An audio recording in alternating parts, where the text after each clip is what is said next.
Hello, my name is David Malin, and I'm the instructor for Computer Science E1, Understanding Computers and the Internet at Harvard University's Extension School.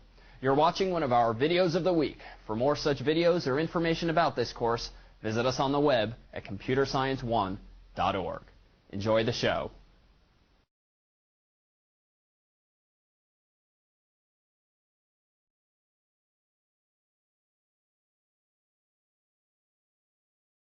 My name is Eugenia Kim.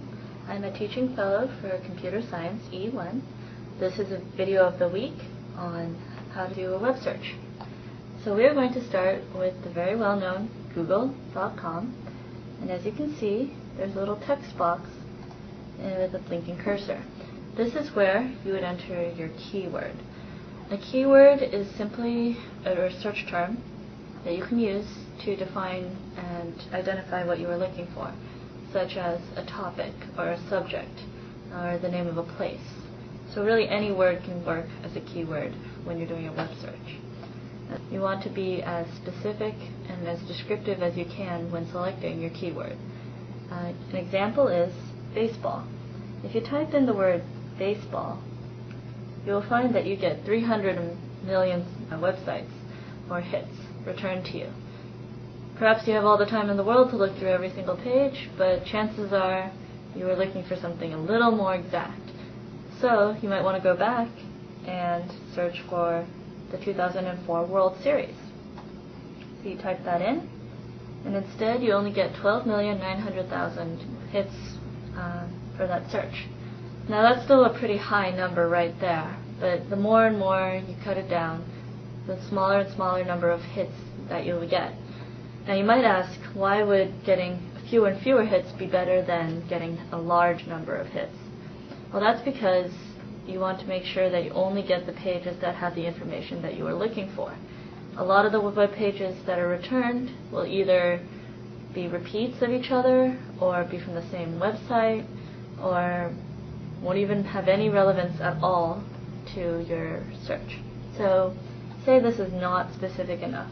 You want to look for a certain phrase that would appear in the web page. Well, you can do something called a phrase search. All that requires is typing in 2 quotation marks around your search term. So let's say war and peace. This returned about 6,800,000 hits.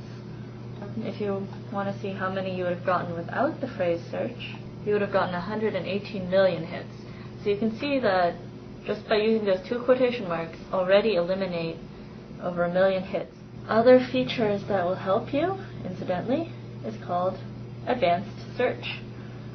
With advanced search, you can not only specify all the words that you need, but the exact phrase as well, and at least one of the words or without the words. You can also determine what language you want it in.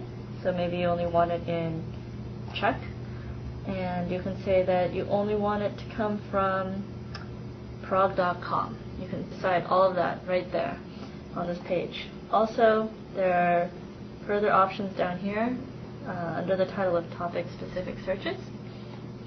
Other useful search tools are the minus sign, for if you don't want to have a word appear in any of your results. So say you don't want anything that has Anna in it. So you just type in minus Anna, and it will return everything that comes for your search term minus Anna. Something else that also helps is the search Google Help Center, and it's under google.com/help/features.html, and it has all these different links that can help you with anything that you might need, such as cached links, book search, Frugal, which you can use for shopping, all sorts of useful little tools. Also, maybe you only want images, you don't want text. Well, they have a little link that you can click and it will filter everything out, so it's just images. Recently they've added video, and it goes so on and so forth. Something else that might be of interest to you is something called a operator, and Google has kindly compiled a whole list of operators that you might want to use. You can find them at google.com/help/operators.html. Let's just use the first one off the top. It's cache.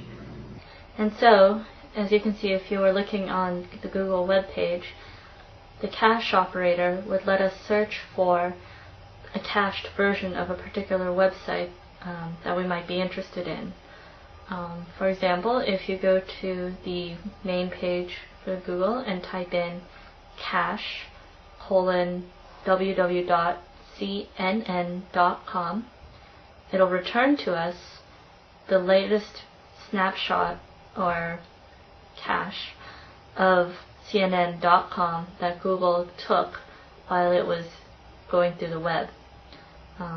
You may find a cached version of a website, or you may not be able to, depending on whether Google indexed it. It may be very recent, or it may be even a week old. But it's pretty handy if you want to see